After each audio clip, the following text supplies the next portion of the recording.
desbocados totalmente.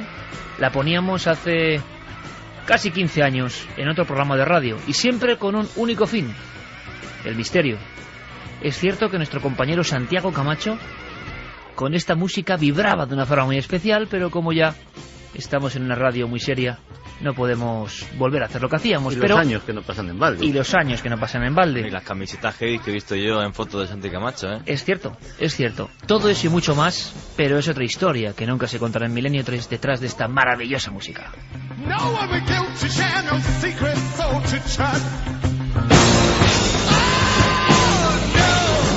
Y ahora seguimos, era un pequeño guiño, porque de verdad que está la cosa mal para la información, porque a raíz de una historia como esta, que nos puede parecer lejana, en Perú, se ocultan muchas cosas, tantas como qué información nos brindan los medios en muchas ocasiones, y nosotros somos medios, ¿eh?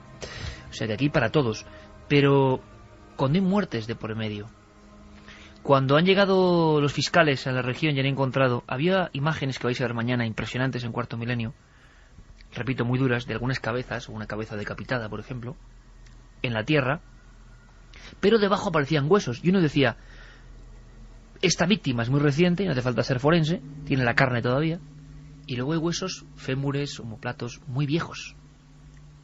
Tampoco nadie ha preguntado nada. Y los medios de comunicación mundial, yo lo siento, pero es así, repetían, había solo un caso, cuando era evidente por las imágenes que había huesos de muy diferentes personas, y hay que ocultarlo.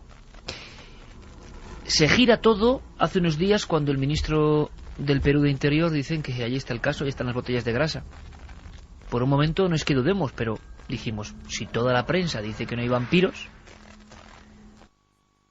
enganchaban a sus víctimas, que habían inventado un sistema llamado wincha, nunca visto en la historia de la criminología, una especie de cajetín, como las pastas de un cuaderno, nos decía el comandante, del que salía un boomerang, un filo, y te decapitaba según ibas andando. Y luego la contratación o la llamada a las mamachas o mujeres plañideras que lloraban por el alma de ese decapitado. Puesto boca abajo, sin cabeza, brazos ni piernas, solo el tronco, y durante 2 o 3 días aquello graseaba. Esa grasa tiene una salida. Hoy en Perú se escribía lo siguiente, fijaos qué titular, ¿eh? ¿Los medios de comunicación protegen el mercado negro de la grasa humana? ¿Por qué pretenden hacernos creer que es solo mito lo de los pistacos? O sea, que en unos días hemos pasado de que todo era una burda invención del gobierno peruano, que solo los idiotas, añado yo, como nosotros me imagino, pueden creer en que haya sacamantecas, y que qué burda tontería es esta. Y uno piensa, informes, policía, víctimas y detenidos. Los detenidos, al fiscal de Lima, han declarado lo que ya todos intuíamos: la grasa no era para crema, sino para ritos satánicos. Y la declaración del fiscal a Beatriz Jiménez, periodista compañera del Mundo en América, en Perú. Pero nadie pregunta nada. Nadie pregunta nada. El fiscal de la 57 Fiscalía Provincial Penal de Lima, Jorge Sanz Quiroz, dice que uno puede creer en pistacos o no, sacamantecas o no, pero ahí están los datos. Los litros de grasa humana, que eso se olvidó, dataciones o identidades de las personas que compraban, y la sensación de que en esa trama la brujería debe ser mundial. O sea, no solo era para hacer brujería en Perú. Esto ha ocurrido más veces, dice Santi Camacho. Nadie va a rectificar, y cuando uno busque, como se hace todo en día en el buscador, encontrará, por ejemplo, la historia de los sacamantecas de Perú es una patraña. Pero como titular, como si se hubiera descubierto eso. Uno ahonda en la noticia original, y es que eso es lo que ha dicho el director regional de turismo de la zona. Claro, ¿qué va a decir? Se les ha desplomado el turismo un 81%. Pero que nadie, con un caso criminológicamente el más espantoso, creo yo, de los últimos 50 o 100 años, comparable por el sadismo y lo ritual a la familia Manson, a Vlad Tepes, a Jack el Destripador, que ni un solo periodista acuda al comandante que lleva la investigación, que ni uno pida los análisis. ¿A qué estamos jugando? ¿Qué está pasando? Yo os lanzo la pregunta, amigos, y me gustaría tener vuestra respuesta. ¿Qué nos están contando? ¿Cuántas historias que no son pobre gente del Perú que han matado, mucho más graves, se está contando, yo que sé qué verdad? Yo decía en mi columna que al final la historia de los sacamantecas real de Perú, intuíamos y creíamos que era verdad, teníamos los datos, quedará pues eso, sí, para cuarto milenio, milenio 3. Solo con eso muchos bienpensantes, más o menos críticos o que creen saberlo todo, ya pueden decir en la sociedad que bueno, son historias de fantasmas. No, oiga. Aquí los fantasmas tienen nombre y apellido. Isabel Matos Aranda, la última víctima, y tantos otros, muertos. Y comunidades que quitan la grasa para la brujería que va a Europa. ¿Esto no es un tema impresionante? Bien, pues ¿por qué no interesa? Algún impacto parecido y menor solo me lo he tomado cuando en cuarto milenio hablamos del atentado al Corona de Aragón, que siempre había sido un hecho extraño en la transición, un incendio, casi, si no recuerdo mal, 80 o 90 muertos, un acontecimiento nunca bien esclarecido. El Heraldo de Aragón, un medio regional, no nacional, se encarga de una investigación increíble y a trazas de napalm y cosas muy raras. Lo contamos en cuarto milenio y quizá por contarlo en cuarto milenio se puede esbozar una sonrisilla por parte de algunos, bueno, pero ni un periodista preguntó. Nadie nos pidió informes, nadie dijo una sola palabra. Cuando uno habla de un castillo con fantasmas, o yo que sé, o de tantas y tantas cosas que entran en nuestro cajón desastre y nuestra concepción del periodismo, entonces sí que puede haber críticas, risitas, tonterías, pero cuando hay un caso como este tan grave, el de Perú o el de Zaragoza, nadie pregunta nada. Santi, tú decías que es la vieja historia, yo creo que no es solo del periodismo español, sino el periodismo internacional. O es la falta de medios, o es la desidia, pero no se puede coger un teléfono, como hizo Carlos Largo, y llamar directamente a la Policía Científica de Perú para que nos cuenten qué hay de verdad. No, y además es que has citado los intereses económicos, los intereses turísticos, pero hay una cosa que termina contaminando todas estas cosas, que son los intereses políticos.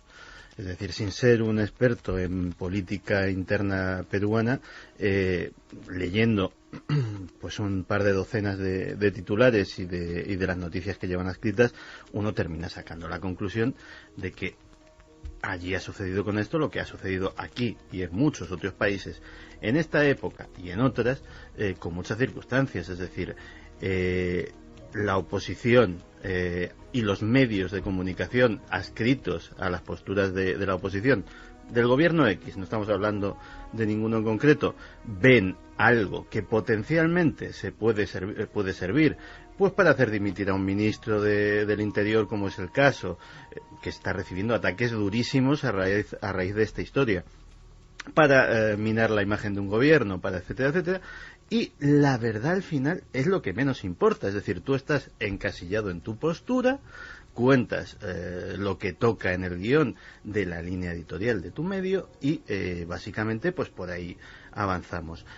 En cuanto a lo del mito, pues mira, hay un caso que siempre me ha fascinado y que es muy claro en ese sentido, el famoso caso de Adolfo Jesús Constanzo y Sara Alderete, los narcosatánicos de Matamoros.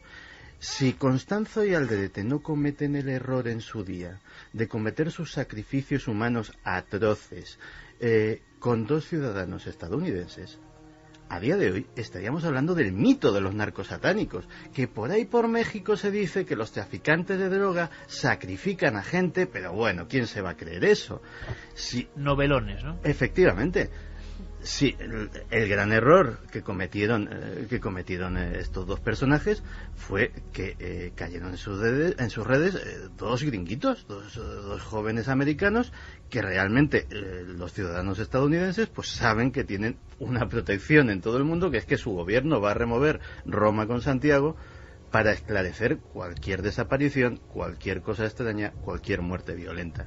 Y si no es por eso, insisto, a día de hoy sería la leyenda de los narcosatánicos, no la realidad de los narcosatánicos, ni la tremenda historia que incluso ha dado lugar a películas. Y de nuevo les pillan con las manos en la masa, porque encontraron en el caso de los narcosatánicos una gran olla que todavía contenía restos humanos, sangre, igual que en el caso de los pistacos, con esas 17 botellas, que no es ni una ni dos, son 17 botellas de grasa humana, analizadas, y que en un principio... Pero en un momento dado es como si no existiese la grasa humana. O sea, la hemos visto en todo el mundo, ya, pero no existe. Hay otra cosa que yo veo incluso peor, y es que parece que estamos hablando que el hecho solamente acontece y solamente toca a una pequeña zona de Perú, que por desgracia es un país en vías de desarrollo y está tan lejos, tal, completamente falso. Dos personajes italianos y ese dineral que hay ahí detrás para mantener un grupo prácticamente terrorista más que de asesinos, que hagan esa barbaridad durante años o décadas. O sea, y somos los europeos los que estamos pagando pues esos 12, 15 mil dólares que se decía por botella. Y qué personajes habrá ahí detrás. Y lo que es increíble es que ante el crimen más brutal de los últimos quizás 50 años, el que pone el dinero, la mano que realmente hace que muera esta gente de esa forma bárbara, sea europea, y los medios de comunicación aquí, cada uno en su mariposa. Aunque eso no esté demostrado, Juanje, aunque eso no esté demostrado, lo ha dicho el fiscal, pero habrá que ver si se demuestra o no, porque otra cosa, cuidado, amigos, el dirigente Hilario Cudeña Simón, a estas horas, dirigente máximo que ha confesado que a sus acólitos llevaba 30 años desgrasando personas, que inventó la guillotina portátil o wincha, está huido. O sea, no está. Perdona, Santi, no está. Lo de los italianos se ha dicho, pero no podemos certificarlo. Cierto. Pero sea así o no sea así, no me digáis que no es una historia para que los periodistas investiguen. No, ¿es cierto que puede ser así? Se dice que los nombres de los italianos están bajo secreto de sumario, ¿eh? Eso es lo que se publica, lo que ha dicho el fiscal Hollywood están en las una últimas película horas. Pero hay una cosa, estamos centrándonos en Perú porque ha ocurrido en Perú, pero que pasa en todas partes. Que yo hace poco hablaba con un médico que conoce muchos casos, y en el centro de Madrid ha habido casos muy parecidos y no se ha dicho nada, no se ha dicho absolutamente nada. Aquí ha sido brutal, aquí en nuestra capital o en cualquier ciudad de España o de Europa puede pasar 1 o 2 casos. Aquí la forma brutal es los asesinatos que se cuenta que hay huesos y huesos debajo de esa cabeza que mostraron a los medios de comunicación. Pero es que además lo realmente llamativo de toda esta situación que describías también era que los medios de comunicación internacionales, pues el Financial Times, yo qué sé, los más importantes del mundo, optan por una versión. ¿Qué tiene esa versión? Que no hay ninguna prueba que la respalde. Tenemos 4 detenidos convictos y confesos, cadáveres, pruebas de cargo forenses irrefutables, análisis, declaraciones, la palabra, que digo yo que algo valdrá, de los servidores de la ley, respaldando una versión. Y tenemos una segunda versión en la que como mucho tenemos a 3, 4, 5, 6 articulistas de X medios de comunicación locales y 4, 5, 6 políticos locales de esa región que dicen, no, esto es una patraña. Y una bajada impresionante del turismo. Pruebas 0 y sin embargo optamos por esta versión. Es llamativo. Es tan llamativo como que algún día, no sé, contaremos cómo ha sido esta semana, porque yo, hombre, iba a decir que he aprendido más en esta semana de lo que es el periodismo hoy y el miedo que da algunas cosas que en 5 años de carrera. Porque yo le dije al equipo que creíamos en esta historia, que ahí estaban los informes y las pruebas que dice Santi, pero uno se siente, como tantas otras veces, completamente un pez a contracorriente. Es que, oiga, los 300 artículos de Reuters, BBC y 1000 medios más dicen que todo es una patraña. Y punto. Y punto.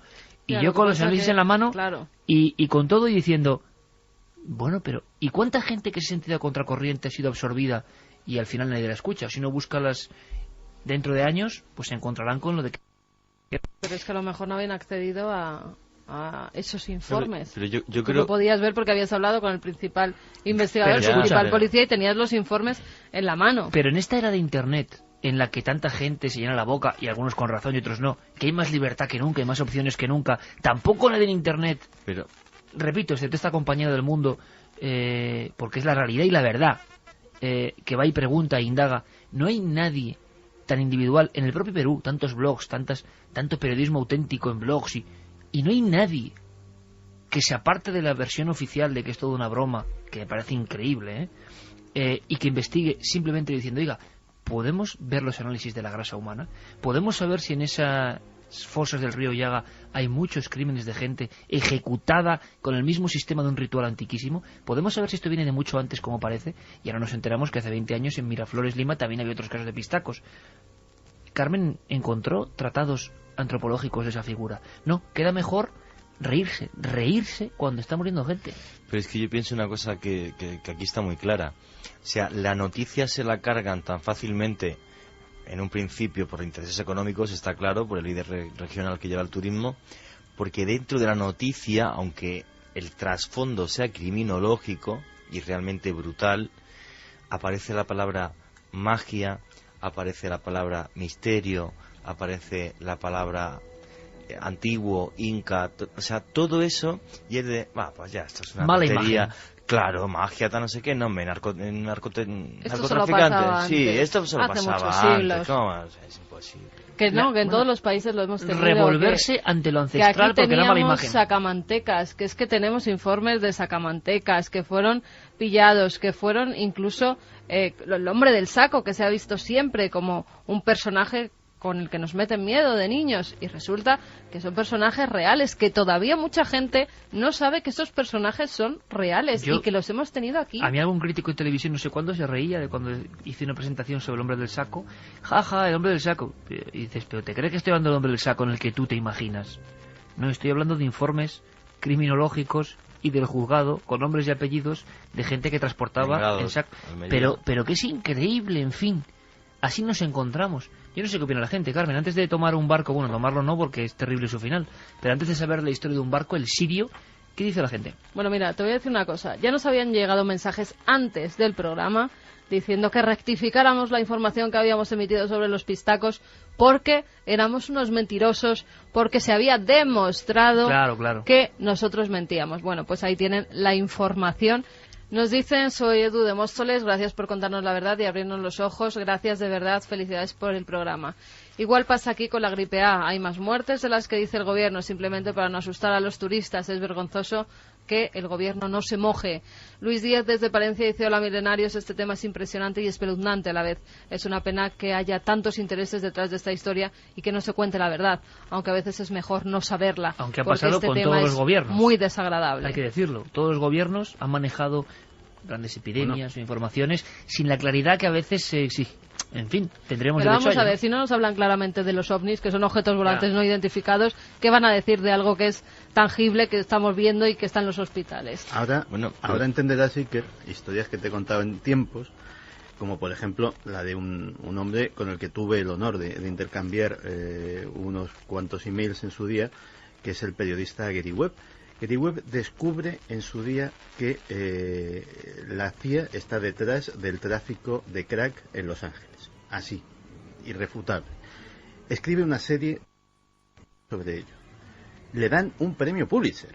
O sea, no es que no se lo dan a cualquiera. No le dan el premio del barrio, ¿no? No, le dan y la recompensa que obtiene por todo ello es que le despiden de su periódico, del San José Mercury News, y una muerte en muy extrañas circunstancias.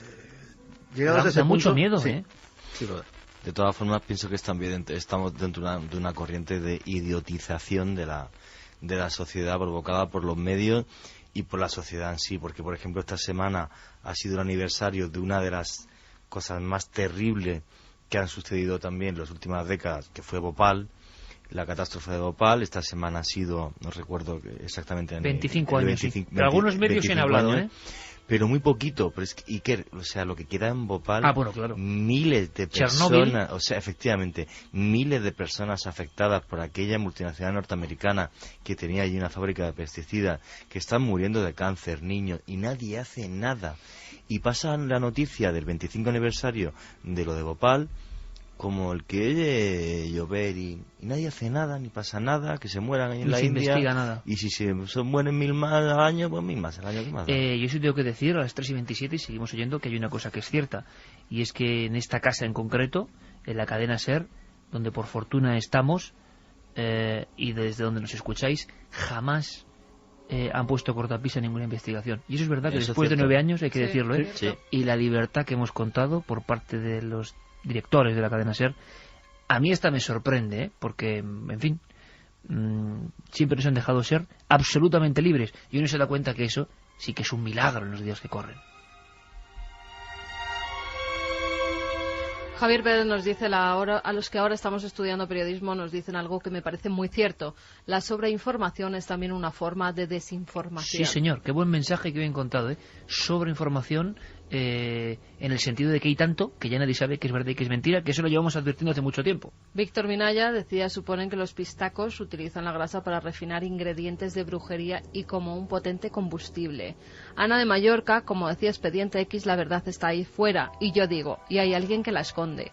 No solo en noticias y en el campo de la investigación científica se eliminan los pacientes indeseables, se publican los estudios cuyos resultados no interesan. Me imagino que en todos los campos se oculta información. La gente solo le interesa lo que dice personajes del corazón, nos dicen, así que son muy vehementes ellos. Que si dijeran hechos esos la noticia, pues que entonces harían caso. También nos dicen, buenas noches familia milenaria, me parece indignante que los gobiernos jueguen con vidas humanas, con fines económicos y turísticos, con total libertad. Vamos a embarcarnos, vamos a marcharnos hacia un viaje que se llenó de bruma y de misterio. Una historia que rescata de ese archivo de lo olvidado nuestro compañero Carlos Largo. Mucha atención.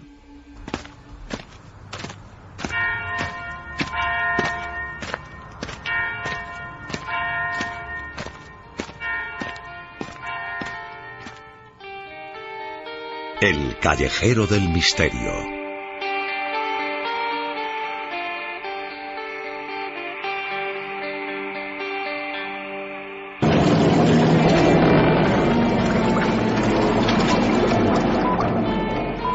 Desde hace siglos España ha sido protagonista de innumerables tragedias marinas que se han cobrado la vida de cientos y miles de personas. Casos en los que sus tripulantes fallecieron en muy pocos minutos, pero que sin embargo se han ido olvidando con el paso del tiempo. Por ello, en el Callejero del Misterio, nos sumergimos hoy en la historia de la calle Sirio, situada en la población murciana de Cabo de Palos.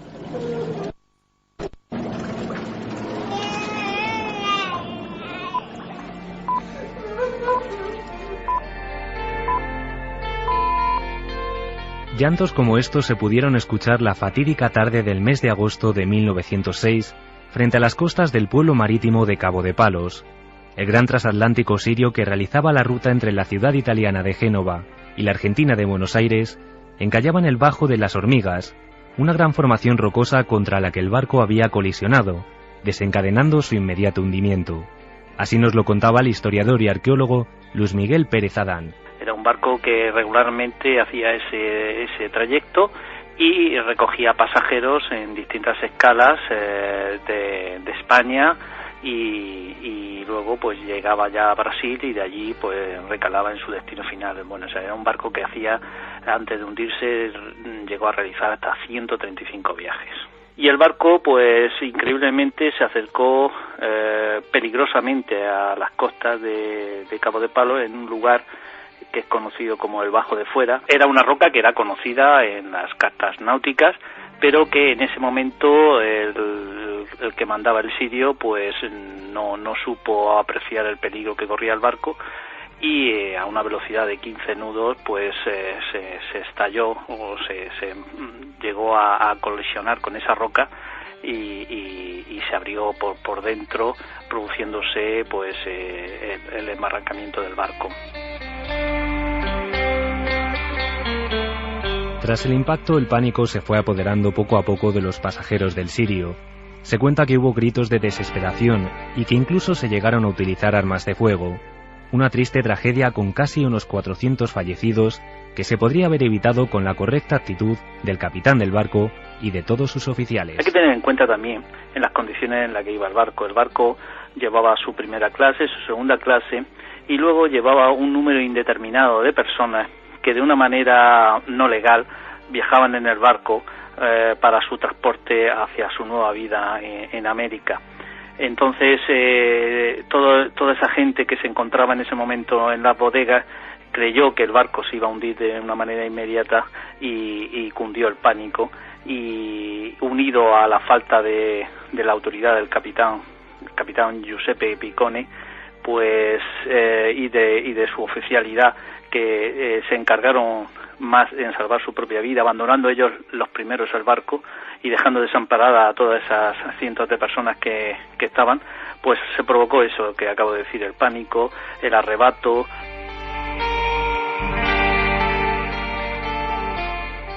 Desde sus primeros días, la prensa de la época comenzó a hacerse eco del suceso La catástrofe de Cartagena titulaban algunos periódicos. Y es que, sin duda alguna, la tragedia del Sirio ha seguido teniendo una enorme repercusión posterior, sobre todo por sus curiosas casualidades con la tragedia del Titanic. Hay que tener en cuenta que hay muchas similitudes, salvando las distancias, que nos encontramos en verano y en el Mediterráneo, pero sí es curioso comprobar cómo, por ejemplo, el capitán estaba realizando su última travesía porque estaba muy pronto a jubilarse. Hay un misterio también que ocurre con la caja fuerte. Era un barco correo, había muchas personas que llevaban toda su fortuna hacia América y esas joyas, ese dinero se depositaba en la caja. La caja fue rescatada después de varios días del naufragio y estaba totalmente cerrada, sin haber sido forzada, pero en su interior no había nada, ¿no? Que la historia de este naufragio es la historia también de un saqueo, de un robo continuado a lo largo de varios días, incluso en el propio momento de producirse la tragedia. Y el hecho de colisionar contra un objeto en la mar, en el caso del Titanic fue un iceberg, pero aquí fue una inmensa mole de roca, pues hace que muchas personas a lo largo de los años hayan identificado la tragedia del Sirio como el Titanic del Mediterráneo. Pero no acaban aquí las dudas sobre el Sirio. Una vez más, antes y después de que se produjese el incidente, los testimonios de algunos de sus pasajeros lo convirtieron en un enigmático misterio. En el barco viajaba una de las pasajeras más famosas, era la Tiplé Lola Millanés, que era una conocida cantante de zarzuela y de ópera que se trasladaba a América a hacer su gira y que antes de salir de Madrid, pues a sus hermanos les vaticinó un poco que tenía miedo de hacer ese viaje porque tenía malas sensaciones. También hay casos curiosos como la familia Serafín, una familia italiana que viajaba junto a sus 10 hijos y perecieron todos al completo.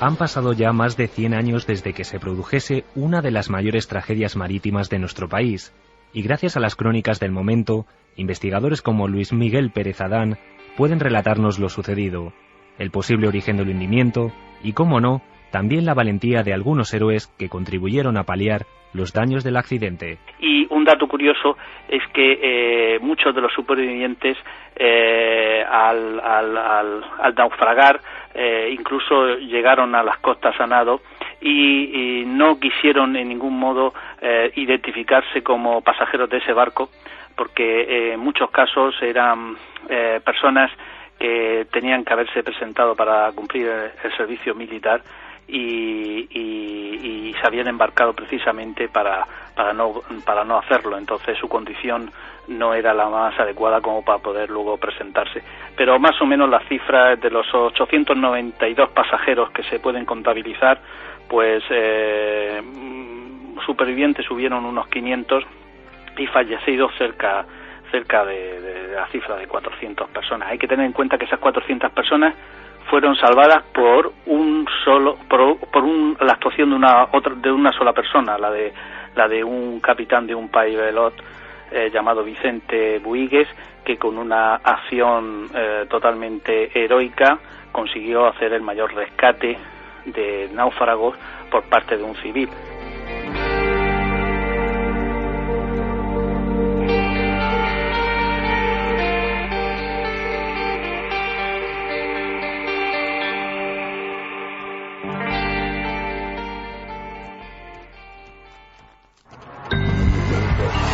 Manda un SMS al 27640. Escribe la palabra milenio, espacio y lo que nos quieras contar.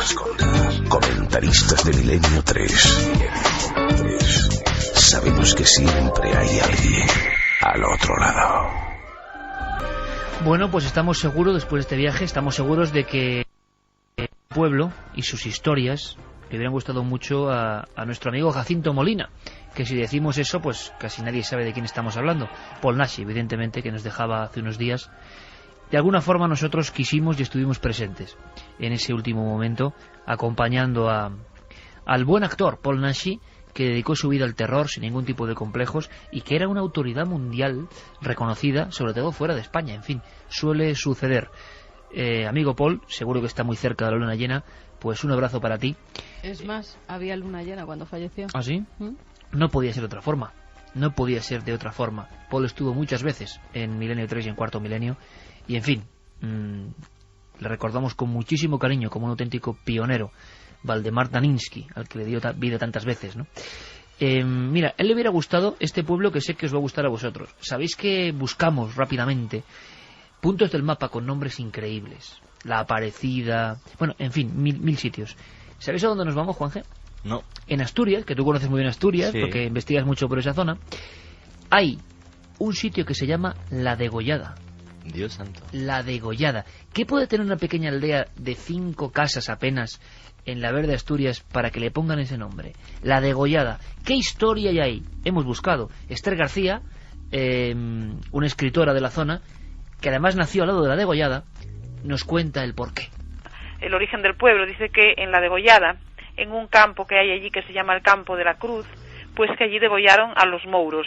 Mouros, que decimos mouros en la lengua asturiana, y que realmente no creo que se refiera a los moros que estuvieron aquí hace unos cuantos siglos, ¿no? Sino que se refiere pues más bien pues a un sitio. La palabra mouros siempre aparece junto a lugares donde hay agua, donde hay pues fuentes, lagos. Allí en La Degollada hay también una fonte que se llama Fonte Los Mouros en la sierra, y hay cerca de otra fonte que se llama Fonte Fría, que también allí pues hay una leyenda, y otra de la Fonte El Regueiro, que también hay una leyenda de mouros allí. Un lugar muy pequeño, con apenas vecinos, muy poquitos, y un montón de leyendas. ¿Por qué se concentran en estos lugares de nombre tan singular? Hombre, hay elementos del misterio que nunca pueden faltar. Es un pueblo muy pequeño, es una aldea de 5 casas, sin embargo es un lugar mítico, porque para ser tan pequeño tiene unas cuantas leyendas. Allí hay una fuente que se llama la Fuente El Regueiro, donde pues reside una encanta. Dicen que mora ahí una encanta. Una encanta es como si fuese una xana, como si fuese pues una ninfa, digamos en castellano, ¿no? Yo creo que es un lugar propio para encantamientos, porque esa fuente tiene muchos senderos que se cuelan allí por el monte. Y luego hay un furacón, que lo llamamos así en asturiano, que es como si fuese un túnel por debajo de la tierra, que no se sabe muy bien dónde termina. Atraviesa una finca por debajo del monte y de un prado que lleva este mismo nombre, se llama el Prado del Furacón. Entonces dice la leyenda que hay allí un tesoro escondido. Tesoro escondido, elemento básico. Primero, lo de los moros, el recuerdo atávico de batallas y de sangres, y un tesoro. En este caso, el tesoro de la pequeña aldea de La Degollada tiene un detalle curiosísimo.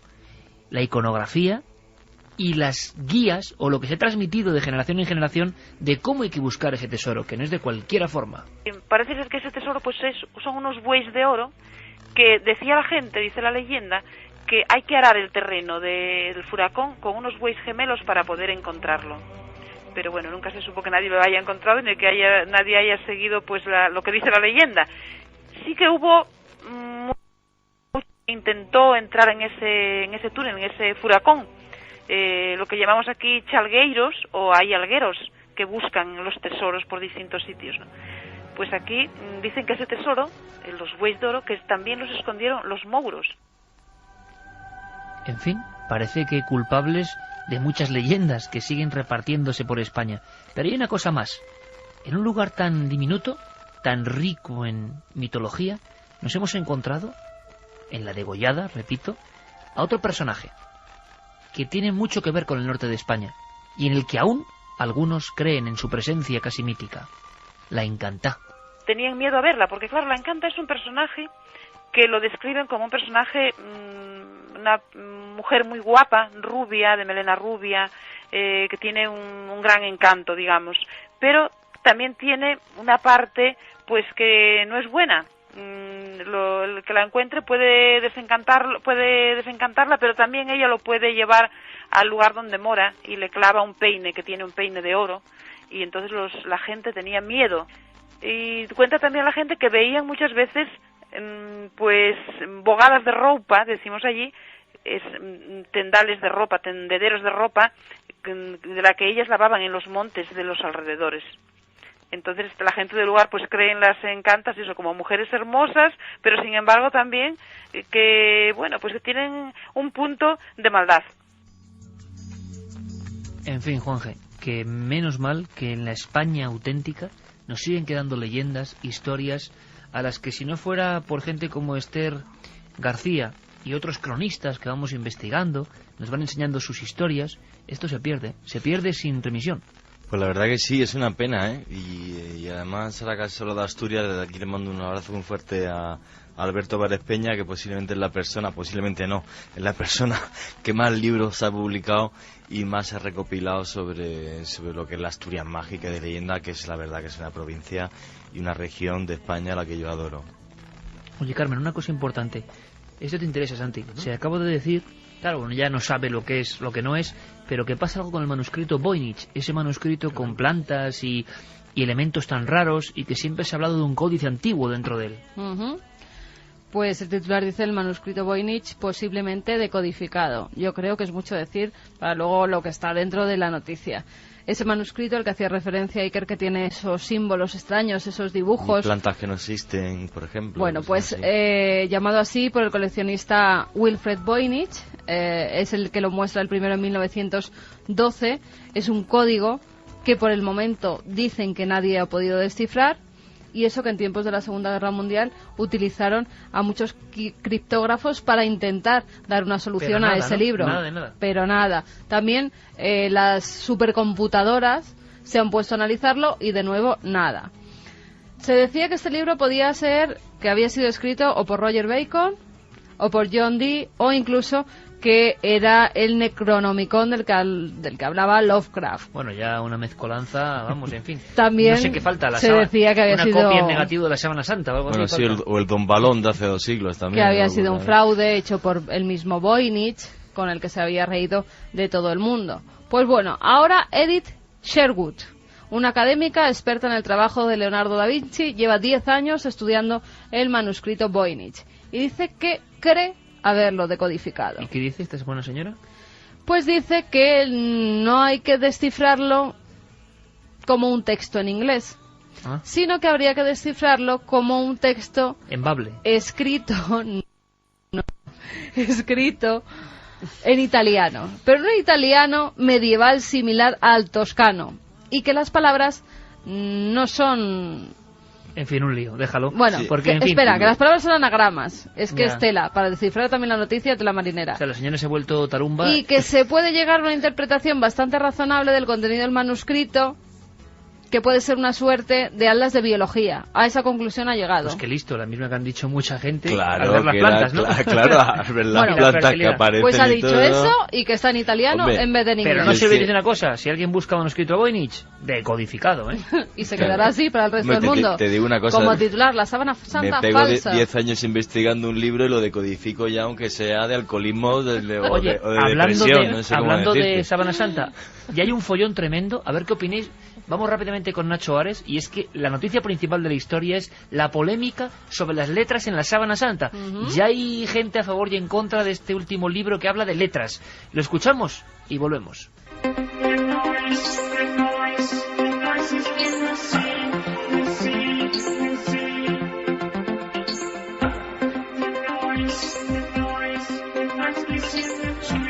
Avanzando el revuelo de controversias que seguramente aparecerá la próxima primavera con la nueva ostensión de la Sábana Santa en Turín, Bárbara Freil, investigadora de los archivos secretos del Vaticano, cree haber dado con el certificado de enterramiento de Jesús de Nazaret, grabado sobre la propia síndone. Escuchamos a Jorge Manuel Rodríguez Almenar, presidente del Centro Español de Sindonología. Bueno, lo primero que hay que decir es que la doctora Bárbara Freil tiene un currículum interesante, porque es una persona que ha estado estudiando directamente en los archivos del Archivo Privado Vaticano. Ahora bien, lo que pasa es que ha publicado últimamente un libro que se dirige directamente a hablar de la Sábana Santa, Y entonces dice una cosa que no es nuevo, es decir, esto, la primera vez que se mencionó que había unas letras en la síndone, pues fue en 1978 por el profesor Piero Ugolotti. Y después de esto, pues se ha presentado en varios congresos varias confirmaciones al respecto.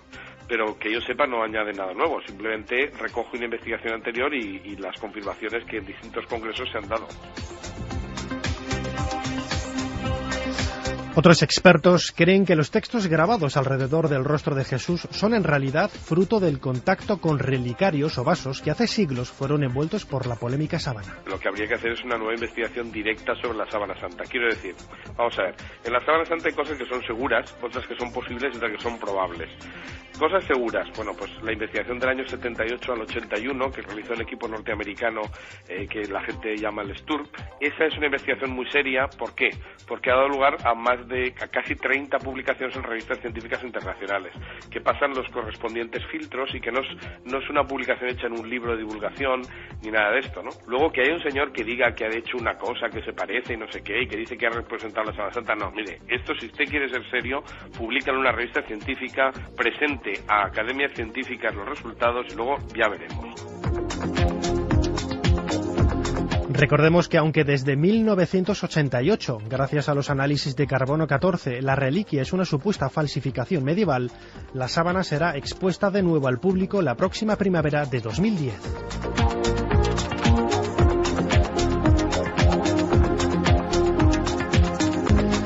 El celo de los egipcios por recuperar su patrimonio ha llegado a extremos insospechados. La retención en la aduana de Miami de un sarcófago de la dinastía 21 ha levantado la polémica sobre las leyes y el valor que se quiere dar a estas piezas. Nos cuenta el caso el propio comerciante español implicado, Félix Cervera, gerente de la galería que lleva su nombre. De Estados Unidos, entonces se pidió al Estado español el permiso de exportación. La pieza, como estaba bien documentada, pues salió perfectamente con todos los papeles necesarios para la exportación, y en Miami pues quizá por poca experiencia en cuanto a recepción de piezas similares, ellos lo que hicieron es remitirlo al gobierno egipcio, y el gobierno egipcio pues tenía todo el tema publicidad le encanta, atribuyó el sarcófago a un personaje que no es cierto, según los estudios posteriores que se han hecho, pero era una forma de publicitarlo y de manera de resaltar pues el trabajo que está haciendo todo el gobierno egipcio en la recuperación de estas piezas.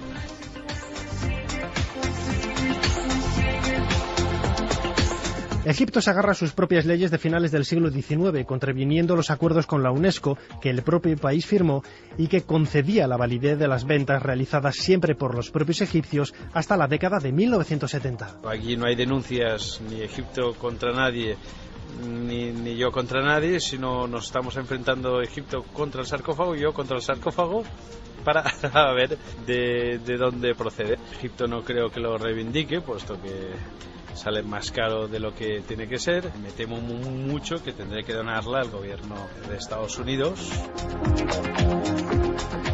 Aunque ha pasado más de un año desde que comenzó el envite, en septiembre de 2008 todavía no se ha encontrado una solución que satisfaga a este problema de $20.000.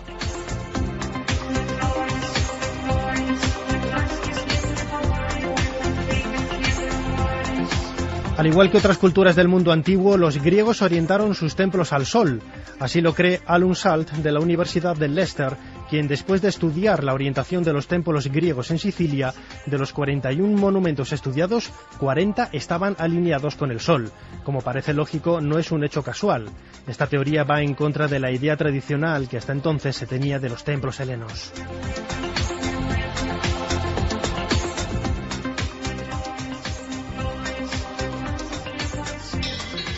Y alegría, un poco de alegría para terminar este programa después de noticias, algunas de ellas como lo de los...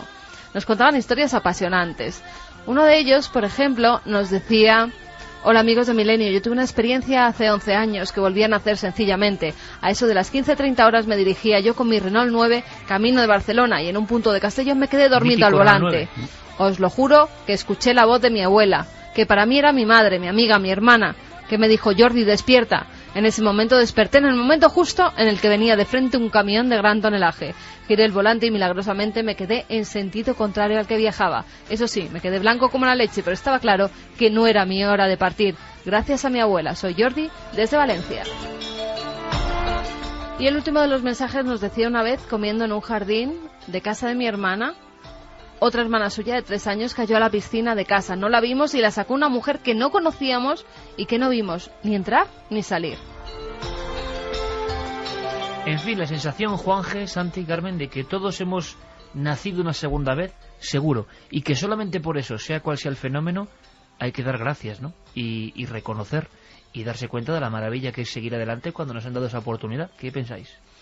Hombre, yo pienso que es fundamental el poder y saber revivir de vez en cuando, y no solo eso, sino dar gracias a lo que haya por encima de nosotros, que no sé qué es, pero el dar gracias y decir, si revivo, sobrevivo, o si no me mata aquel día, que sea por algo.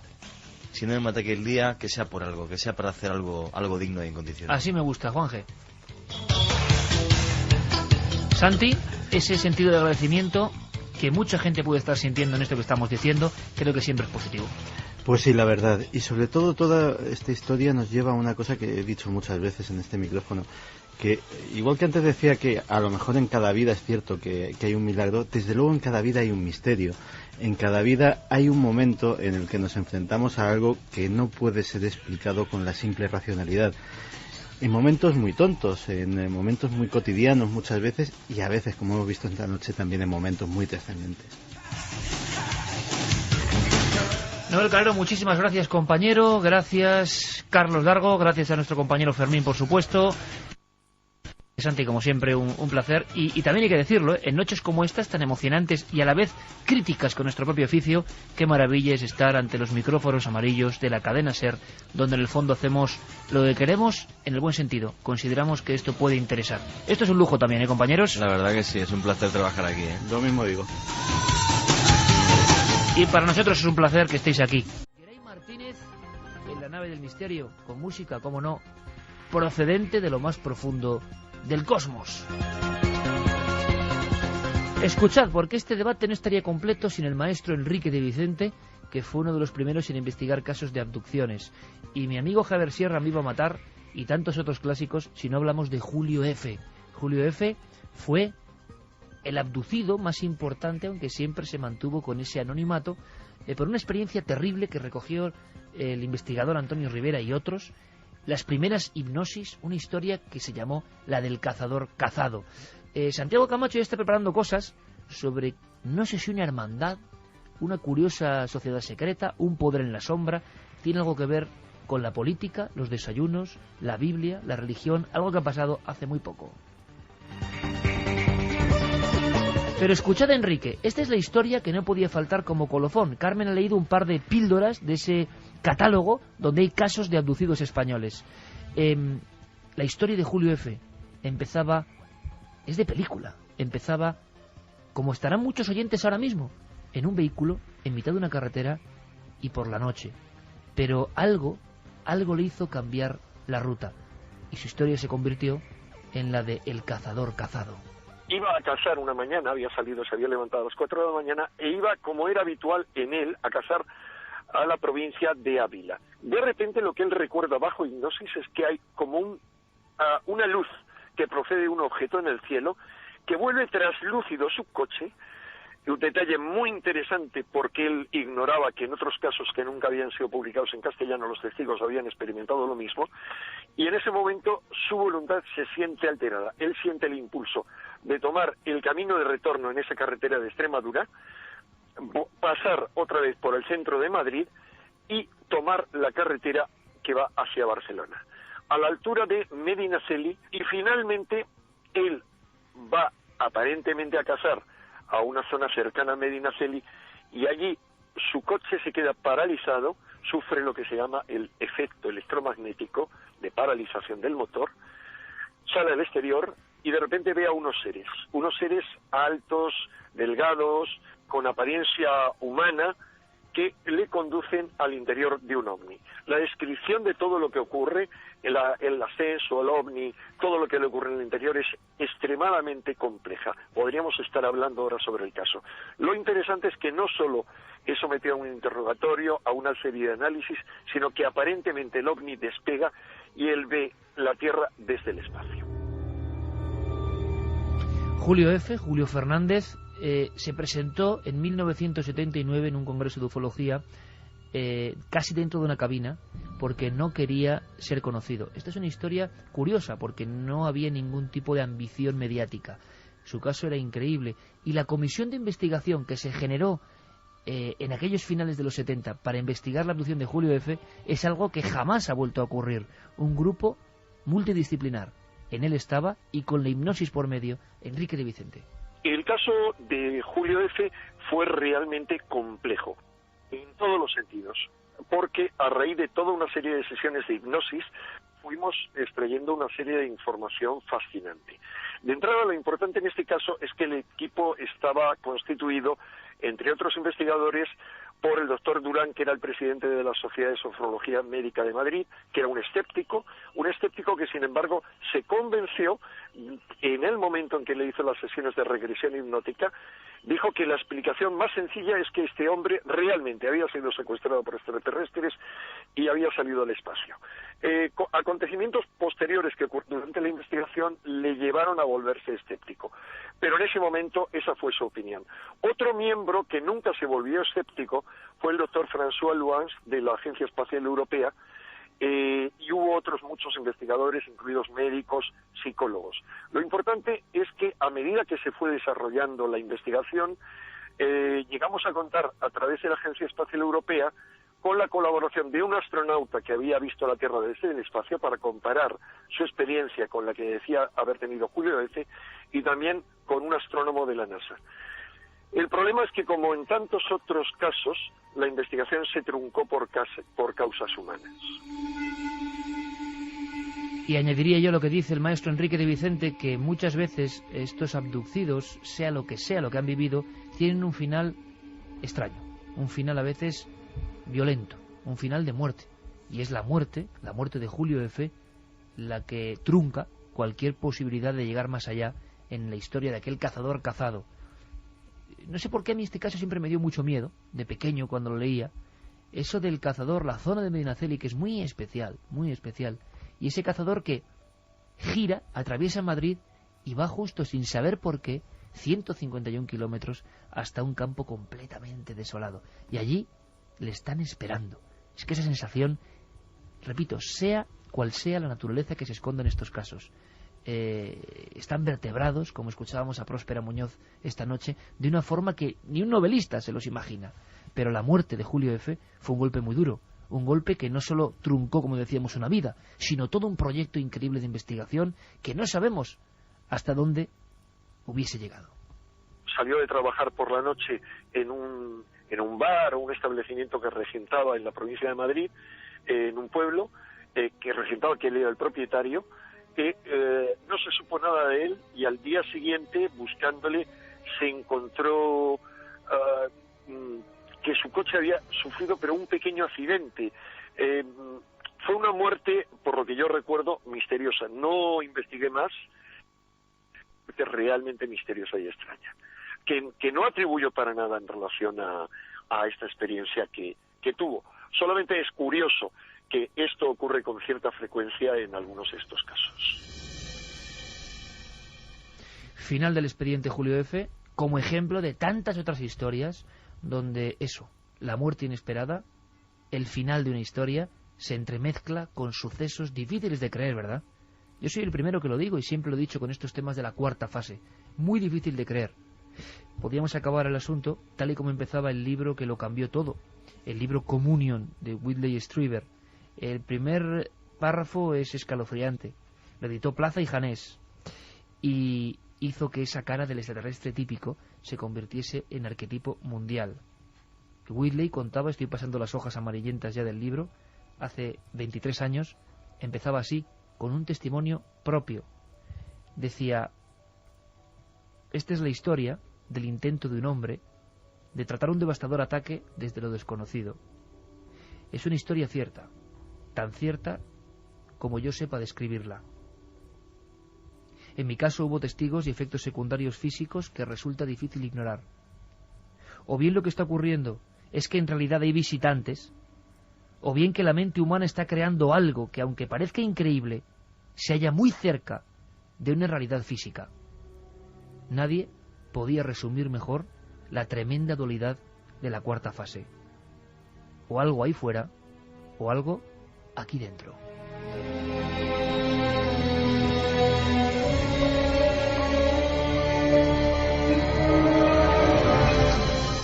Ahora vamos a hablar de un animal muy especial, un animal que ha dado mucho que hablar en el mundo. Siempre se le ha relacionado, me decía hace poco el amigo Fernando Sánchez Dragó, con el mundo del ocultismo, con las presencias, con la brujería. Es, Yeray, este animal, ¿verdad? El gato que profetiza la muerte. ¿Qué se sabe? ¿Últimos datos? Pues mira, hay dos noticias de gatos, sí, que es uno el que profetiza la muerte y otro bastante extraño.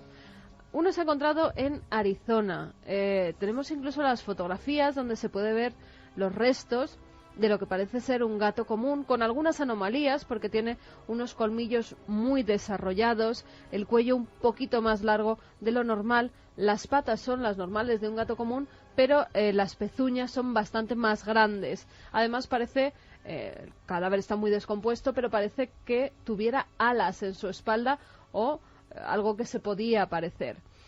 Los veterinarios que lo han visto todavía no saben de qué se trata. Incluso en un principio se dijo que podía ser esa mítica figura que todos relacionan con el chupacabras. Bueno, los veterinarios están haciendo diversas pruebas para ver si se trata de un gato común deformado, que tuviera algunas deformaciones, y que el cadáver ha sido encontrado así por los cazadores, por una zona de Arizona que se llama San Carlos. Pero por el momento lo que sí que tenemos son las muestras y las fotografías. Si hay más noticias las daremos. Y viene ahora la historia de un gato muy poco común, un gato que se llama Oscar. Nos tenemos que ir hasta Estados Unidos, a una residencia de anciano donde vive este gato. A ver, Oscar. Ahí está Oscar. Bueno, yo no querría oír el maullido de Oscar. ¿Y por qué? Porque Oscar fue adoptado. Y fue adoptado con un fin: ser entrenado como gato de terapias para una residencia de ancianos y un centro de rehabilitación en Rhode Island. Las personas empezaron a darse cuenta, sobre todo los trabajadores, que a los 6 meses ese gato aparecía siempre en la cama de un difunto, en la cama de una persona que acababa de morir esa misma noche.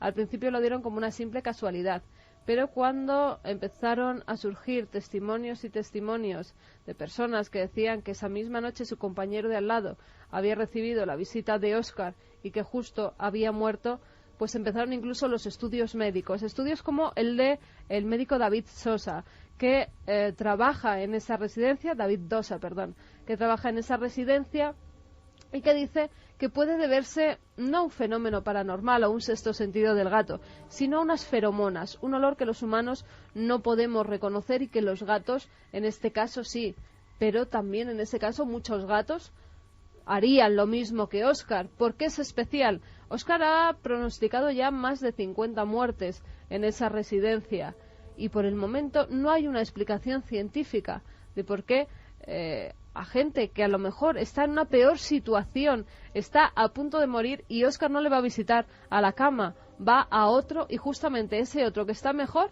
muere. Es algo que los médicos no se explican. Pero ¿tú te imaginas entonces estar en el hospital más o menos sano y que ves que poco a poco, por ejemplo, a estas horas de la noche, Oscar se te acerca? Claro, por eso la gente ya le ha cogido hasta un poco de pánico. Porque el gato normalmente convivía e incluso era una terapia de rehabilitación que se hace con animales, con perros, con gatos, que de verdad hay gente, ancianos que mejoran sus relaciones gracias a estos animales. Pero claro, ahora tienen pánico, cierran las puertas para que el gato no entre por las noches en su habitación, porque si reciben la visita de Oscar, saben que pronto van a morir. Vamos a dejar a Oscar tranquilo, porque su maullido a estas horas de la noche impresiona, sabiendo su extraña historia de animal sensitivo. Vamos a poner el piano de don Santiago Camacho, que se prepara para contarnos algo, como siempre, el en vez de la trama, que diría el mencionado Rivera, el en vez de la trama, la tramoya de las cosas, porque se ha hablado mucho de cierto encuentro, cierta reunión. Yo quiero saber más, quiero saber lo que nadie cuenta, y solo cuenta el Señor. Pues ha sido noticia esta semana el desayuno nacional de oración al que ha acudido el presidente José Luis Rodríguez Zapatero como invitado de excepción. Y se nos ha dicho, ha sido tratado por los medios de comunicación y por los servicios informativos de esta casa con abundante información, pero se nos ha dicho que este acto estaba organizado por una organización de carácter ultraconservador y religioso. ¿Pero qué organización es esa? En el corazón mismo de la capital estadounidense ha surgido un grupo de poder, muchos lo llaman sociedad secreta, que ha alcanzado una inusitada influencia en la vida política de este país. Bajo el nombre de The Fellowship, la comunidad, la hermandad, se esconde una organización de inspiración religiosa cuyas directrices influyen en las decisiones de congresistas, de senadores y hasta de presidentes. Silenciosa, discretamente, desde hace más de 3 décadas, una suntuosa mansión en Virginia se ha convertido en un escondite privado utilizado por líderes mundiales del más alto nivel, miembros del Congreso y del Senado estadounidense, e incluso artistas de fama internacional como el cantante Michael Jackson, para esconderse en los momentos en los que quieren tratar con personas, con otros altos cargos, discretamente, con embajadores, y llevar ahí lo más secreto de la diplomacia estadounidense. La mansión pertenece a The Fellowship, una influyente ONG cristiana que patrocina, como hemos dicho, el Desayuno Nacional de Oración, un acto muy popular en Estados Unidos. Desde su mismo nacimiento, las actividades de este grupo han estado presididas por el secreto. De hecho, el grupo habría permanecido en el más absoluto anonimato, de no ser porque los redactores del redactivo californiano Los Angeles Times emprendieron en su día una investigación para esclarecer qué había detrás de esta organización. El resultado no pudo ser más asombroso. Desde hace por lo menos 50 años, The Fellowship ha ejercido una impresionante y desconocida influencia en la política estadounidense. Varios miembros del Congreso y Senado estadounidenses se han hospedado en la impresionante mansión que está en pleno Capitol Hill, en el meollo mismo del poder estadounidense. Parece ser que, aparte de sus inquilinos habituales, sirve además como punto de reunión, donde se celebran encuentros discretos entre políticos, personal del cuerpo diplomático destacado en Washington y otras figuras de relieve. Para hacernos una idea del grado de influencia que tiene esta organización, basta decir que tuvo un preponderante papel en los acuerdos sobre Oriente Medio firmados en Camp David en 1978, que no se podrían haber firmado de no ser por la intervención de miembros de este grupo. La mansión además se ha convertido en una suerte de santuario al que acuden muchos personajes influyentes en tiempos de tribulación. Es ya casi tradicional que congresistas y senadores que se están divorciando, por ejemplo, la utilicen como refugio mientras encuentran otra vivienda que la vivienda familiar que tuvieron. Y es que el credo de The Fellowship es ayudar a los de abajo ayudando a los de arriba. Así se establece una especie de cadena de favores, es decir, nosotros ayudamos a personas influyentes en momentos en los que lo necesitan y más tarde les solicitamos su ayuda para nuestras obras de caridad, servicios sociales, etcétera, etcétera. Pero ¿quiénes son los miembros de The Fellowship? Se trata de un colectivo muy heterogéneo, de difícil catalogación, ya que engloba funcionarios de alto nivel, industriales, financieros, políticos, religiosos. Lo que más les acerca a una sociedad secreta y se ha convertido en caballo de batalla entre sus detractores es el voto de silencio, un voto de silencio riguroso sobre las actividades, las decisiones, los debates internos del grupo. Tanto es así que amparándose en él, se niegan a hacer ninguna declaración sobre la organización, sus actividades o el grado de implicación que tienen en estas. En la actualidad, el grupo se expande con rapidez entre los altos mandos del ejército y miembros del cuerpo diplomático destacado en Washington, que eventualmente serán utilizados como punta de lanza para extender su influencia a otros países y convertirse en un grupo de presión a escala mundial. Su ideal, su modelo, es ser para el mundo protestante lo que el Opus Dei ha sido para el mundo católico.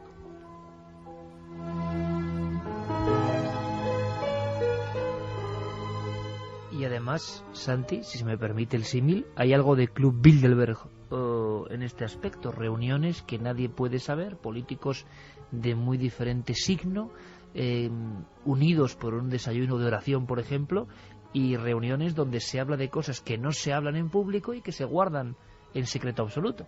Efectivamente, mira, muy recientemente, precisamente a colación de esto, pues ha habido un telefilm muy exitoso sobre la vida del presidente Suárez. Y en él, por ejemplo, se relataban pues los encuentros que tuvo antes de que estuvieran legalizados los partidos en España, tanto con Santiago Carrillo como con Felipe González. Encuentros que el de Felipe González tuvo lugar en una casa de un periodista, amigo común de ambos, en Madrid, y para el de Carrillo, que era mucho más comprometido, esto no sale en la película, pero lo añado porque la anécdota tiene su cierta gracia, pues se le dio a la hija de Suárez el nombramiento de fallera mayor, con lo cual se justificó un traslado a Valencia que se aprovechó para que tuviera lugar, y sin que nadie sospechase, la reunión con Santiago Carrillo. Pues en la mansión de la hermandad, en la mansión de este grupo, es donde ese tipo de reuniones que nadie puede ver, donde se juntan personas que son antagonistas, donde diplomáticos de países que pueden estar en guerra pueden reunirse sin que a nadie le parezca extraño ni haya micrófonos de por medio, pues ese es el gran poder, digámoslo así, que están teniendo en la política tanto interior como exterior estadounidense. Pero permíteme una cosa, Santi, importante. Tú leías trozos, renglones de una serie de artículos que tú publicaste, ¿cuándo? Pues eso no lo he mencionado por modestia. Bueno, pero estoy yo para decirlo. Pero creo, y si no es así, pues que me corrijan, que para eso están las vías de contacto. Creo que he debido de ser de las primeras personas que en su época, pues hará como 10 o 15 años, escribí un día en la revista Enigmas un reportaje sobre esta organización que me pareció curiosa con todo este invento del desayuno nacional de oración, etcétera, etcétera. Y la verdad es que me ha llamado mucho la atención que efectivamente al ser invitado como orador estrella el presidente Zapatero, pues se haya vuelto a poner de actualidad este tema, pero no se haya rascado en el trasfondo que tiene esta organización que es muy interesante. Pero yo simplemente tengo que decirlo porque es nuestro equipo. Hace 12, 13, 14 años, en una revista, entre comillas, que se entienda, marginal, de temas marginales, que muchos miran por encima del hombro como Enigmas, Santiago Camacho ya escribía sobre esto. Y de repente esto está en todas las portadas del mundo, con mucha sorpresa, nadie sabe quiénes son, y de pronto todo el mundo dice, caramba, qué curioso, desayuno, oración, Obama, Zapatero. Pues el señor Santiago Camacho ya hablaba de esta curiosa hermandad hace 15 años. Oye, dicho queda. Por cierto, investigación de nuestros compañeros Fermín Agustí y Carlos Largo. Yo pediría mucha atención para este documento a dos voces que vais a escuchar, porque están pasando cosas, y algunas en España, increíbles. Tienen que ver con el poder de comunicación de la mente humana. No han tenido, yo creo, el eco que deberían haber tenido, porque, claro, hay cosas que tienen que ver con la posible conexión de cerebros que pensábamos que estaban completamente desconectados ya, por el coma, por ejemplo. Pero también, aquí en España, ha habido un casco que puede ser casi prodigioso, que ha permitido cosas dignas de la ciencia ficción. Bueno, todo eso en este reportaje, la mente humana y sus límites. Científicos de Bélgica y Reino Unido han conseguido comunicarse con pacientes en estado vegetativo a través de unas novedosas investigaciones. El psiquiatra forense, el doctor José Cabrera, nos adelanta lo que las familias de afectados en coma siempre han querido, que ellos pudieran escucharles. Ya sabemos lo que las madres de los hijos en coma sabían hace mucho tiempo, que cuando se está con un chaval en coma y se le está leyendo algo, existe dentro de ese cerebro existen puntos que responden a ese estímulo, y eso es realmente apasionante. Ahora ya es toda una realidad, a través de la utilización de una resonancia magnética funcional que muestra imágenes de la actividad cerebral de los pacientes en tiempo real, lo que significa que es posible detectar todas sus respuestas. Nos lo cuenta José Manuel Nieves, director del área de ciencia de ABC. Normalmente todas las personas, según cuando hacemos nuestra actividad normal diaria, vamos utilizando para ello determinadas partes de nuestro cerebro, ¿no? Esas zonas, si tú utilizas imágenes por resonancia magnética, en MRI, es decir, si te hacen pensar en ese tipo de cosas, en el escáner lo que aparecen son zonas de tu cerebro que se iluminan según la actividad que tú estés haciendo. Por ejemplo, todas las actividades relacionadas con el movimiento, con el ejercicio y con el deporte iluminan dentro del escáner una zona muy concreta de tu cerebro. Y todas las actividades relacionadas con el recuerdo o con los lugares que te son familiares, como tu casa, iluminan otra distinta. Entonces, ¿qué es lo que hicieron los científicos? Cogieron a un grupo de pacientes que estaban en estado vegetativo y les sometieron a una serie de preguntas muy fáciles. Dijeron, imagínate que estás jugando al tenis. Al imaginarse que estás jugando al tenis, se ilumina la zona del cerebro propia de que estás haciendo una actividad física. Y ahí la tenemos. Después les dijeron, ahora imagínate que estás sentado tranquilamente en el salón de tu casa y se ilumina otra zona diferente. Teniendo esas dos zonas completamente identificadas, la cuestión es que lo que les dijeron fue utilizar esa información como si fueran respuestas sí y respuestas no. Sin embargo, a pesar del gran avance que supone este descubrimiento, los especialistas recomiendan ser cautos ante los resultados obtenidos en estas investigaciones. Los propios autores, como el doctor Steven Laureys, nos advierten sobre los posibles problemas éticos que podrían conllevar. Abre un nuevo espacio donde pienso que necesitamos preparar lo que vamos a realizar con esta nueva tecnología. Podemos hacer grandes preguntas con ella y podría tener un importante impacto médico, ético y legal. Tenemos que pensar en cómo trasladarlo a la vida real y a las aplicaciones médicas.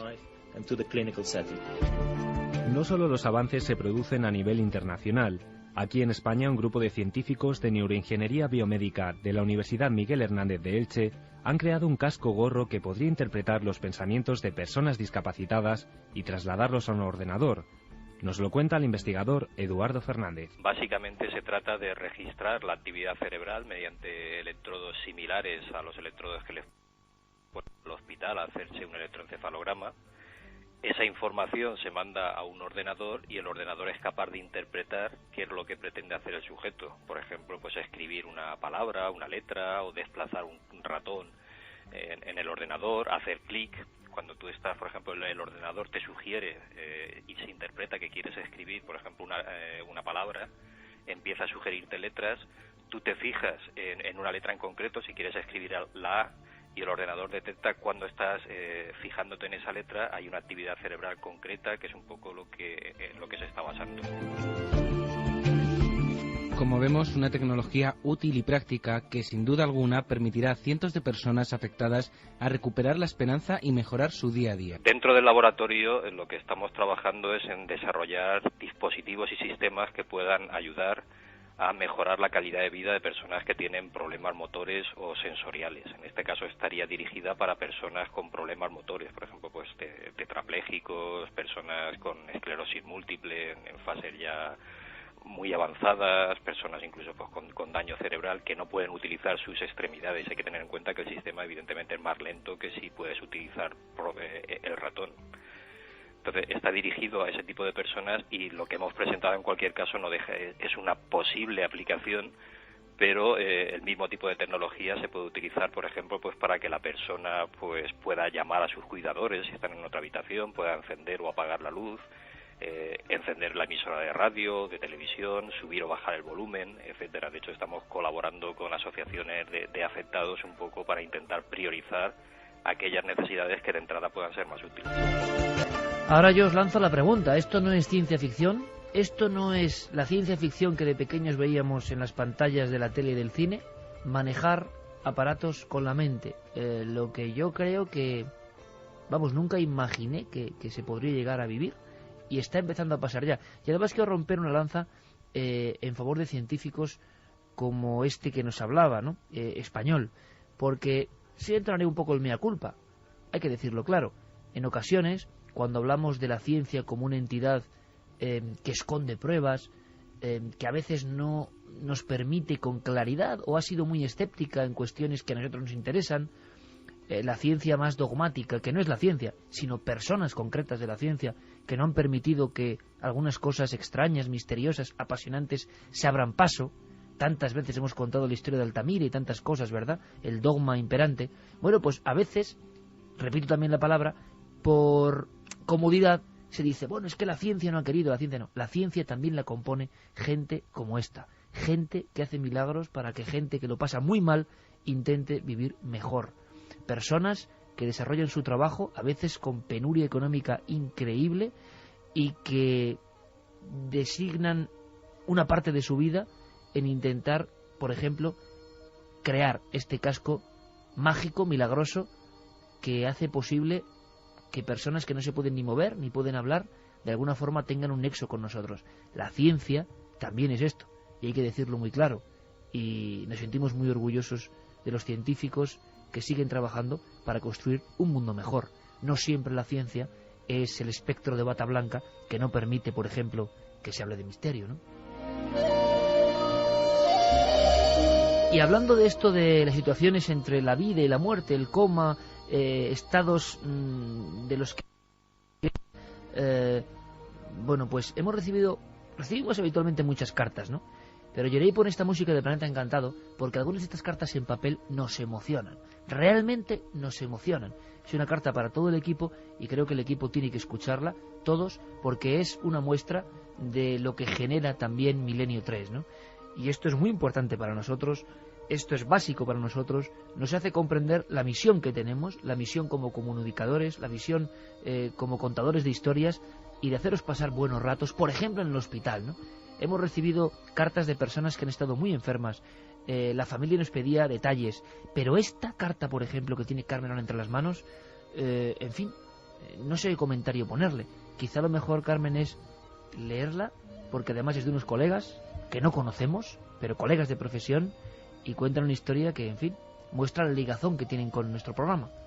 Pues sí, que era una carta que cuando llegaba a la redacción nos ponía todos los pelos de punta por lo sentida que es y por la situación que ha tenido que vivir la persona que nos la enviaba. Nos decía: hola Iker, me llamo Marian y soy la esposa de un gran seguidor tuyo, de tus programas, tanto en radio como en televisión, y de tus libros. Quería pedirte algo. Resulta que mi marido ha estado en coma durante una semana y sigue en la UCI de Denia en estos momentos. Cuando despertó ni tan siquiera recordaba de dónde era yo, pero lo primero que me dijo fue: tráeme el anillo y el libro de Iker Jiménez. Llevamos casi 5 meses de casados y la verdad es que ha estado realmente grave. A mí me gustaría que pudieras mandarme alguna dedicatoria de ánimo para que se recuperara pronto. Sería algo muy alentador en estos momentos tan difíciles y de soledad para él. Él es un apasionado de todo lo paranormal. Se llama Víctor Buigues, tiene 37 años, es cámara y vivimos en Denia. Nos conocimos trabajando. Yo también soy periodista. Iker, muchas gracias por tu amabilidad y espero que pronto podamos verte, mi marido y yo juntos, los domingos por la noche en casa, como siempre solíamos hacer. Admiramos tu profesionalidad y sobre todo cómo sabes contar las cosas, cómo transmites tu pasión. Un saludo, Mariana. Bueno, pues lo único que puedo hacer es contestar en plural, porque yo soy individuo, pero el programa y lo que vosotros recibís lo hacemos muchas personas que bien conoce Víctor seguro: Santiago, Juanje, Guillermo León, Carlos Cala, Carlos Largo, Fermín Agustí, Geray, Noel, una familia muy grande, ¿verdad, Carmen? Una familia muy grande. Sí. Javier Pérez Campos, los amigos que estaban hoy, o sea, todos, ni siquiera solo el equipo habitual, sino todos los que vienen aquí tienen un poquito, ¿no?, de esa misión, que es llevaros unos momentos de reflexión, de imaginación, de fantasía.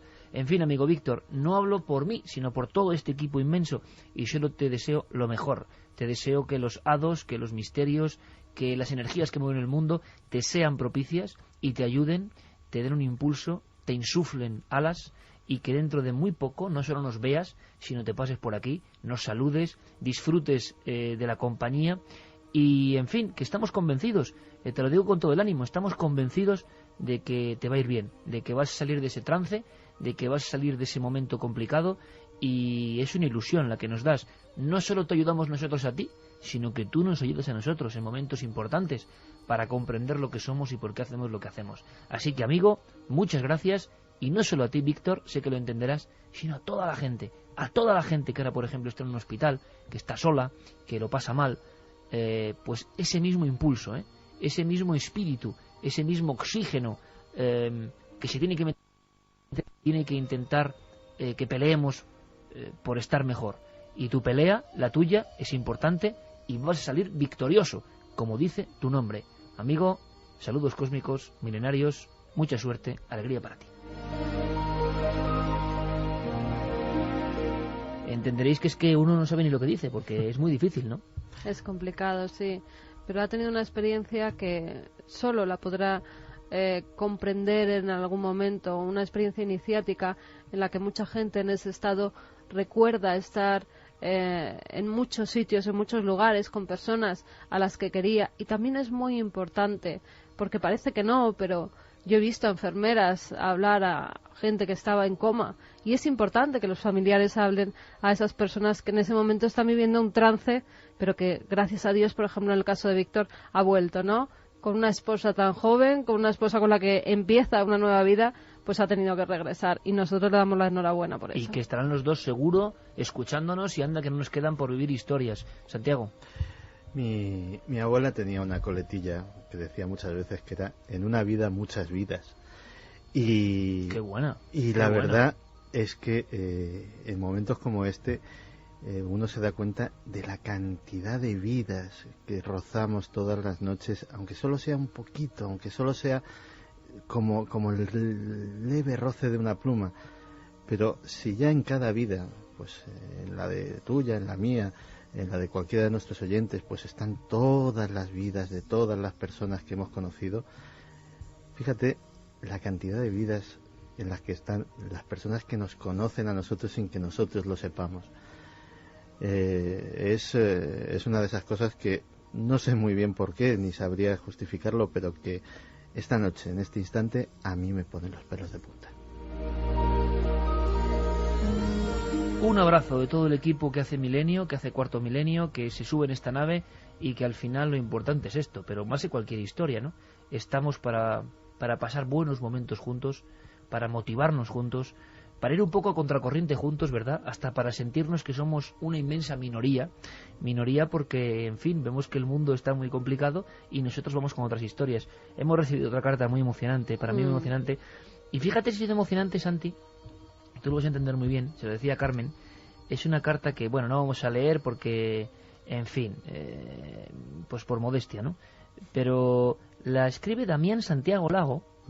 Damián Santiago Lago es un compañero de Radio Gorbea. Estos compañeros eran de Canal Nou en Valencia, Víctor y su esposa.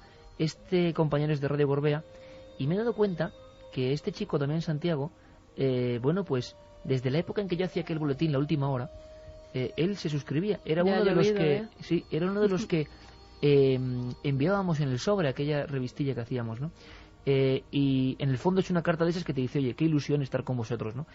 Y ¿sabéis lo que ocurre? Que muchas veces con internet, con los mails, como es tanta la cantidad de información que recibimos, por ejemplo ahora que vamos a leer algunas de las informaciones, es tanta y tanta que a veces no te da tiempo a procesarla, y en ocasiones la carta de papel hace que te detengas, y cuando tienes estos mensajes, pues bueno, que son emocionantes, amigos, son auténticamente emocionantes.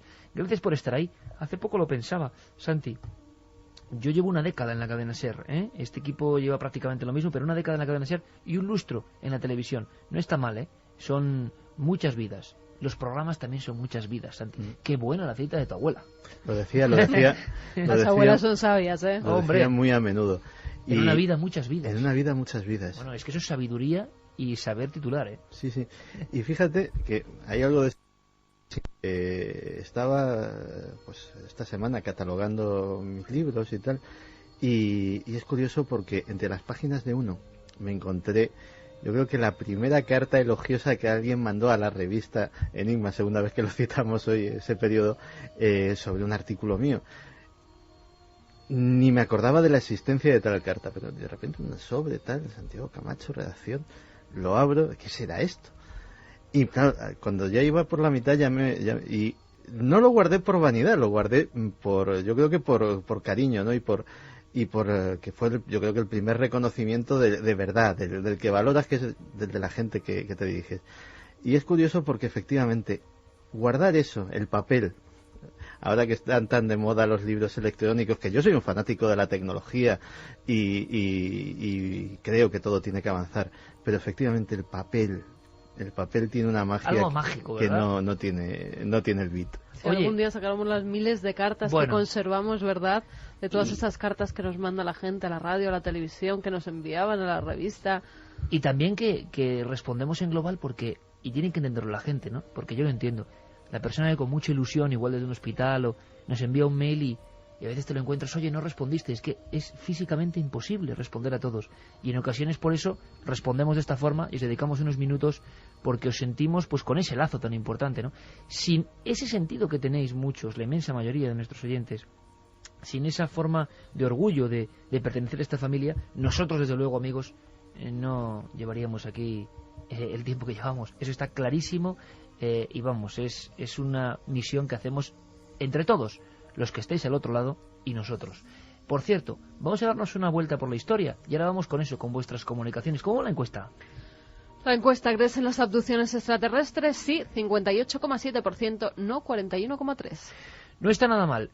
Nacho Ares nos trae algunas informaciones interesantes, hallazgos, la Biblia por en medio, documentos sobre un evangelio que dicen que es falso, 1000 historias, director de la revista de Arqueología, compañero de Ser Historia, y después mensajes importantes.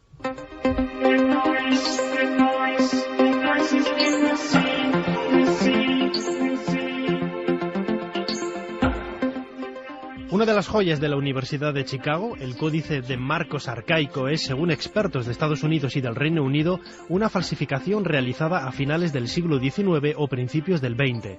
Escuchamos a Antonio Piñero, catedrático de Filología Griega de la Universidad Complutense de Madrid. Este es un caso más, precisamente, de los múltiples falsos que se han producido a lo largo de la historia con manuscritos del Nuevo Testamento. Así que esto pues es uno más. Prácticamente el que se demuestre que un manuscrito del siglo XIV es falso no afecta para nada a propósito de los testigos o manuscritos que tenemos del Evangelio de Marcos. Las sospechas comenzaron hace más de 6 décadas, pero no fue hasta el año 2007 cuando por fin se dio permiso a que un equipo de expertos internacional lo estudiara. Las nuevas técnicas han sacado a la luz el uso de pinturas modernas y contradicciones lingüísticas. En textos falsos antiguos se han dado en todo tipo. Para mí el más sonado ha sido el último, pues una inscripción en un osario, una especie, digamos, de depósito de huesos en el que se falsificaba una inscripción en el que parecía Jesús como hermano de Santiago. La Universidad de Chicago conservará el Evangelio de Marcos arcaico para promover el estudio e investigación de falsificaciones de documentos antiguos.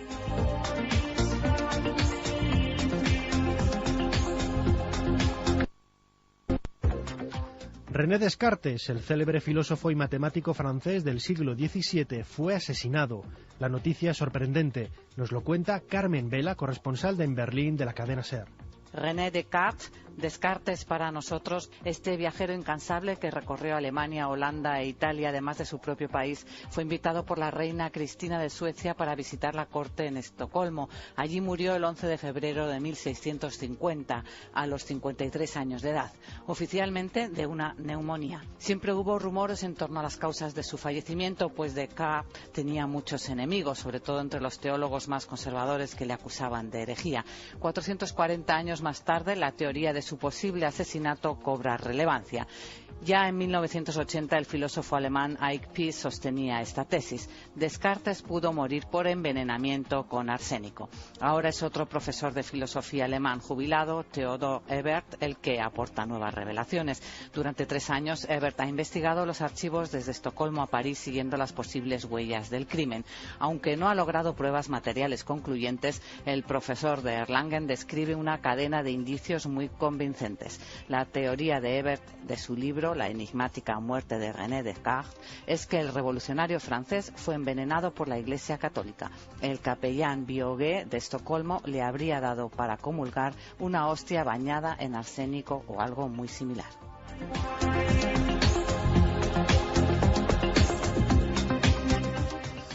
Los restos humanos de un hombre descubiertos en una tumba de Boutier-Boulancourt, al sur de París, con evidencias claras de haber superado con éxito una amputación hace casi 7.000 años, han obligado a replantear la historia de esta disciplina médica. La ausencia de uno de los brazos en el enterramiento, así como el perfecto corte que se puede ver en el hueso, demuestran que la operación fue todo un éxito.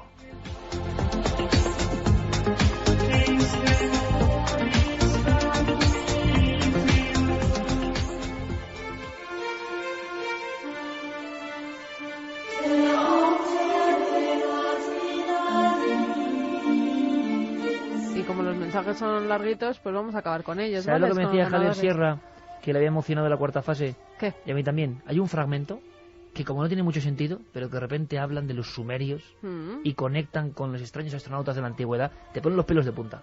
Sí, a mí me gustó la grabación, esa medio psicofónica. Sí, pero te ponen los pelos de punta ese momento, Dani, que en total. Un día tenemos que hablar de un personaje que aquí ha salido ¿Sí? muy poco. Zacarías, sí. A punto. Vale. El primero es Manuel de Zaragoza, que dice que en el 83 su jefe y él estuvieron unos minutos enfrente de una nave extraterrestre a unos 20 metros, que existen, que están ahí y que de miedo, que dice el contertulio, nada. Que no digamos barbaridades, cuando estamos frente a ellos eres incapaz de hablar, pensar ni actuar. Sí creo en las abducciones. Otro de los pósters es para Antonio y Marina desde Ginés. Nos dice, creo en las abducciones y en los extraterrestres. Creo que nos vigilan desde hace mucho tiempo y que algún día no muy lejano nos visitarán. Leganés, Miguel Pérez, entre todos los abducidos hay alguna marca o seña en el cuerpo que sea común, señal me imagino, entre ellos, por ejemplo, en el lado derecho, una mella en la carne.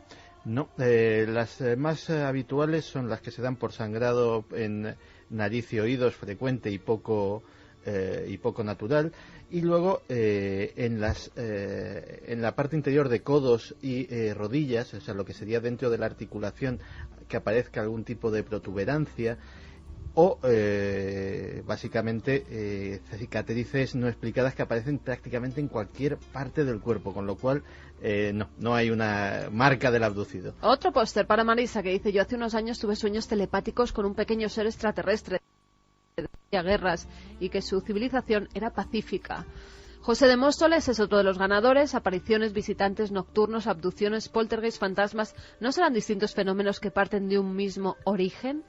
Fátima de Cádiz es otra de las ganadoras. Creo que a veces sí se tratara de extraterrestres, pero oiré a los expertos porque también creo que podría ser por causas mentales.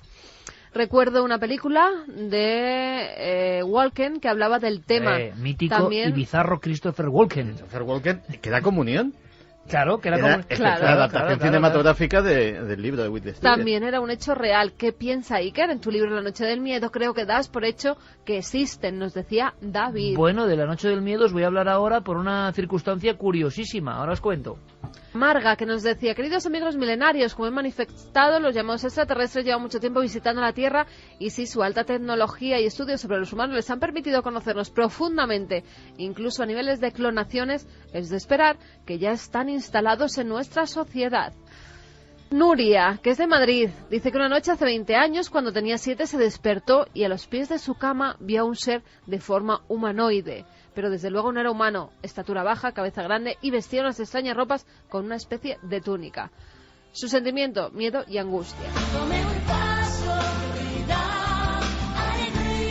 Como decíamos, esta canción exacta, esta que es como un himno, para toda esa gente, incluso a los que a veces no podemos responder por la cantidad de información que recibimos, los que estáis mal, con depresión, en casa, sufriendo pues dolor de cualquier tipo de enfermedad, con problemas sentimentales, a la gente que está ahora angustiada, para toda esa gente, nuestro convencimiento de que esta música es mágica. Solo escucharla ayuda. Estamos convencidos. Es una música, seguro, capaz de curar el alma.